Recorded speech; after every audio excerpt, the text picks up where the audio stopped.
Halo semuanya, apa kabarkah kalian saat ini? Ya, saya harap kalian semua dalam keadaan yang senantiasa baik-baik saja. Belakangan ini saya memang berusaha untuk membuat pembahasan mengenai manga Mokushiro no Yonkishi secara konsisten. Dan akhirnya sekarang sampai juga pada pembahasan chapter yang ke-45-nya. Di halaman pertama dari manga Mokushiro no Yonkishi chapter ke-45, ternyata kita masih saja diperlihatkan dengan sebuah adegan kenaifan yang dimiliki oleh Percival.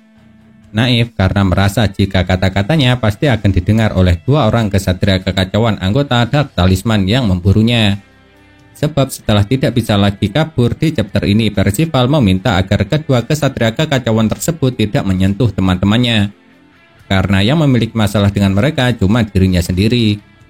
Akan tetapi seperti yang sudah kalian semua duga, kedua anggota Dark Talisman tentunya tidak akan mau mendengarkan ataupun menuruti permintaan Percival. Yang ada salah satu di antara mereka justru mengatakan minta maaf karena tidak bisa menuruti permintaan dari sang tokoh utama kita ini. Lantaran sedari awal dia sudah berencana untuk mengambil semua kepala milik teman-teman Percival. Pastinya Percival menjadi sangat kecewa atas jawaban yang diberikan oleh kesatria kekacauan yang ada di hadapannya tersebut. Namun dari sinilah kejadian menariknya mulai terjadi. Pasalnya secara mengejutkan tiba-tiba Anne menyela percakapan yang terjadi antara Percival dengan kedua kesatria kekacauan. Yang mana dia berucap jika Percival tidak menyeret kelompok mereka ke dalam masalah, melainkan mereka sendiri yang menginginkan bepergian dengan Percival. Jadi menurut Anne, Percival tidak perlu merasa bersalah ataupun bertanggung jawab. Dan apa yang dikatakan oleh Anne itu memanglah benar adanya. Sebab sejak awal meski Percival mengajak selama Doni, Nasyens ataupun Anne tidak mau, mereka tidak akan pernah melakukan perjalanan bersama. Jadi alasan kenapa mereka dapat melakukan perjalanan bersama-sama bukan serta-merta lantaran ajakan dari Percival saja. Tapi semua itu memang keinginan mereka masing-masing.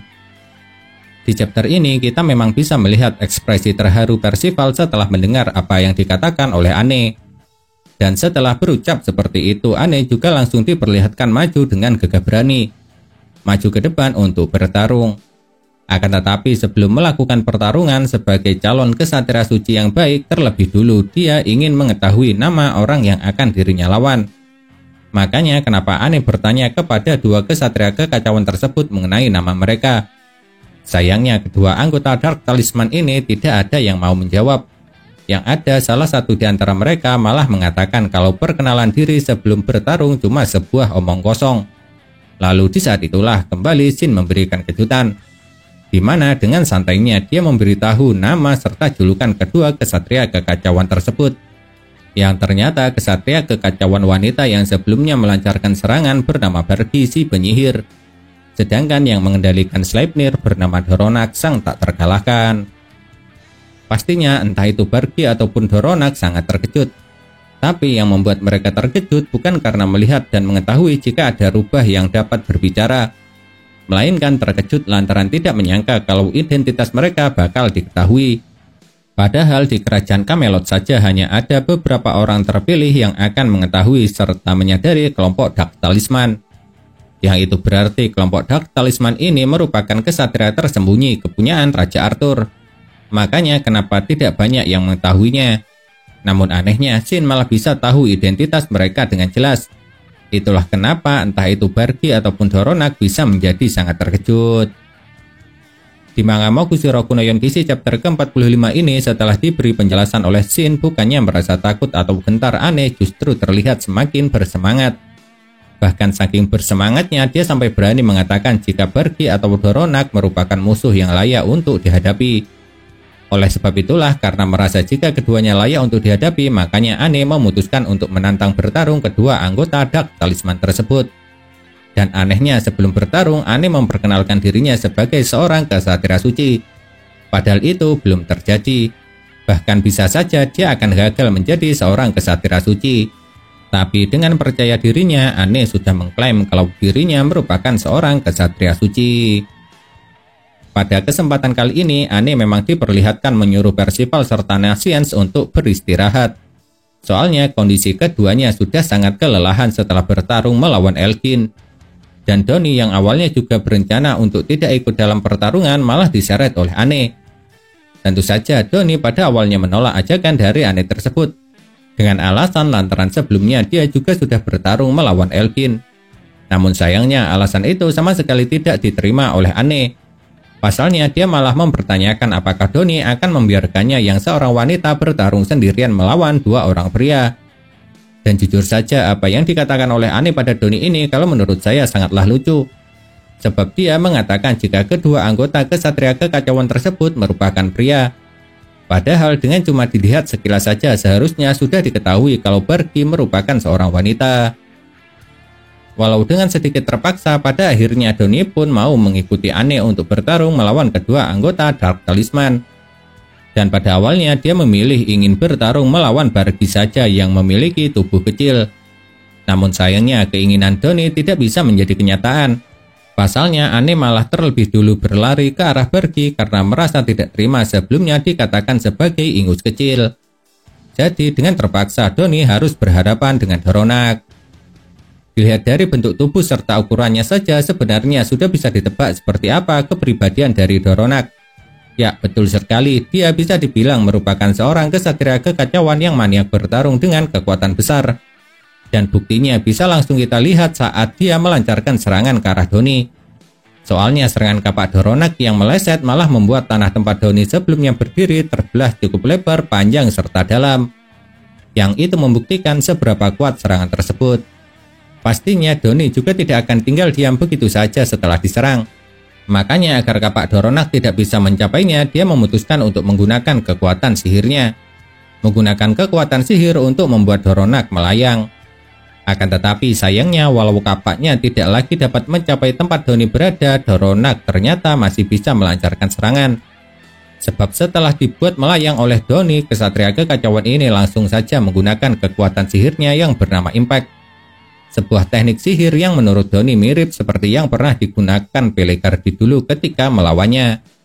Lalu yang menariknya rupanya teknik Impact ini memiliki radius serangan seluas 50 kaki atau sekitar 15,24 meter. Sementara itu sihir Doni cuma bekerja pada jarak separuhnya saja, yaitu 25 kaki atau sekitar 7,62 meter. Dan tentu saja ketika mengetahui fakta tersebut membuat Doni menjadi sangat ketakutan. Lantaran seperti yang kalian tahu sendiri jika pada dasarnya Doni merupakan orang yang sangat pengecut. Jadi wajar saja dia menjadi sangat ketakutan setelah mengetahui kalau jangkauan jarak penggunaan sihirnya hanya separuh dari luas milik Doronak. Yang itu artinya kekuatan sihir Doni akan percuma saja jika digunakan untuk melawan kesatria kekacauan anggota Dark Talisman ini. Sedangkan di sisi lain pertarungan antara Anne dengan Barky juga tengah terjadi. Dan bisa dibilang pertarungan mereka berdua jauh lebih epik serta menarik daripada pertarungan Doni dengan Doronak. Pasalnya Barky di chapter ini terus saja melancarkan serangan sihir dengan menggunakan item sihir yang bernama staff dari 4 elemen. Lalu sesuai dengan namanya staff ini dapat melancarkan 4 jenis sihir yang berbeda. Mulai dari sihir angin, sihir tanah atau pasir, sihir air, dan juga sihir api. Dan karena sihir yang dilancarkan oleh Barky selalu merupakan serangan jarak jauh, hal itu akhirnya membuat Anne menjadi kesulitan. Buktinya setiap kali kesatria kekacauan ini melancarkan serangan sihir, Anne selalu cuma dapat menghindar tanpa bisa memberikan serangan balasan. Bahkan jangankan untuk memberikan serangan balasan, untuk sepenuhnya menghindar saja Anne sudah sangat kesulitan. Karena walau tidak terlalu fatal, serangan sihir yang dilancarkan oleh Barky memang berhasil melukai Anne. Dan luka itu bisa kita lihat dari berdarahnya tangan kanan Anne. Bisa dibilang dalam pertarungan kali ini yang kesulitan bukan hanya Doni saja, melainkan Anne juga harus mengalaminya. Dan saya rasa hal itu sangatlah wajar, sebab bagaimanapun yang mereka berdua hadapi bukanlah kesatria kekacauan sembarangan. Lalu saat Anne sudah mulai kewalahan inilah lagi-lagi Shin memberikan arahan, di mana dia memberitahu kepada Anne jika serangan yang dilancarkan oleh Barky semuanya hanya berasal dari tongkat sihirnya saja. Makanya Shin menyuruh agar Anne menghancurkan tongkatnya terlebih dulu kalau ingin menang. Namun ada kejadian yang menarik saat Shin memberikan arahan kepada Anne, yaitu bingungnya Barky saat melihat Shin yang seekor rubah bisa bicara. Lalu kenapa hal ini bisa menarik? Pasalnya entah kenapa Barky ataupun Doronak baru terkejut saat Shin memberikan arahan. Padahal mereka tidak terkejut dengan Shin yang bisa berbicara ketika rubah yang satu ini membongkar identitas mereka. Karena saat Shin membongkar nama dari anggota Dark Talisman ini, yang membuat mereka terkejut hanya lantaran kenapa identitasnya dapat diketahui saja. Meski sudah diberi saran oleh Shin, bukan berarti juga kesulitan yang dialami oleh Anne hilang begitu saja. Karena untuk mendekati Bergi, dia tetap kesulitan. Dan disinilah kejadian yang menariknya terjadi. Pasalnya setelah melihat jarak pertarungan antara Donnie dengan Doronak serta Anne dengan Bergi, secara tiba-tiba Shin mendapat sebuah ide yang cemerlang. Di mana ide itu dimulai dengan menyuruh Donnie menggunakan sihirnya untuk membuat Doronak melayang. Lalu akibat dibuat melayang, Doronak mau tidak mau harus menggunakan teknik impact-nya. Di mana teknik tersebut membuat Anne yang berada di belakang Doronak menjadi terlempar ke depan. Dan momentum saat terlempar itulah Anne manfaatkan untuk menyerang Bergi dengan cara menabraknya sampai membuat stafnya terlempar. Jadi dengan kata lain, ide cemerlang yang dipikirkan oleh Shin adalah menjadikan Donnie sebagai umpan supaya Anne dapat melancarkan serangan lalu membuat Bergi kehilangan tongkat sihirnya. Di manga Mokushiro Kuno Yonkishi chapter ke-45 ini, setelah stafnya terlepas dari genggamannya, Bergi memang diperlihatkan dengan cepat mencari serta berusaha mengambil tongkat sihirnya tersebut. Dan pastinya Anne tidak akan membiarkan hal itu bisa terjadi. Soalnya ketika Bergi hampir meraih stafnya, Anne terlebih dulu menendang staf tersebut. Yang membuat pada akhirnya kesatria kekacauan ini tidak berhasil mendapatkan tongkat sihirnya kembali. Dengan hilangnya staf dari 4 elemen dari tangan Bergi, bisa dibilang sekarang memang giliran Anne yang akan melancarkan serangan.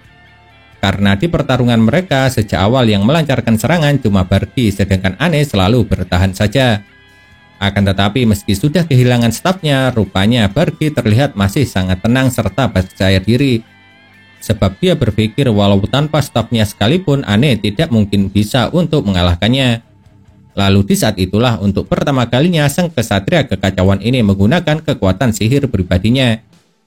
Yang ternyata sihir pribadi milik Bergi bernama Mirage. Sihir yang membuat dia dapat menciptakan salinan dirinya sendiri.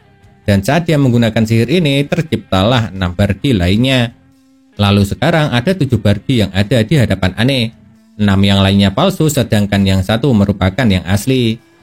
Pastinya entah itu Percival ataupun Nasians yang melihat sihir Bergi dari jauh menjadi sangat terkejut. Namun berbeda halnya dengan Shin. Pasalnya ketika melihat sihir kepunyaan kesatria kekacauan ini, Shin justru diperlihatkan tersenyum.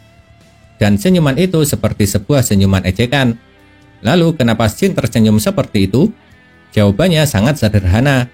Lantaran sihir Bergi tersebut pada dasarnya sama sekali tidak berguna jika digunakan untuk menghadapi Anne.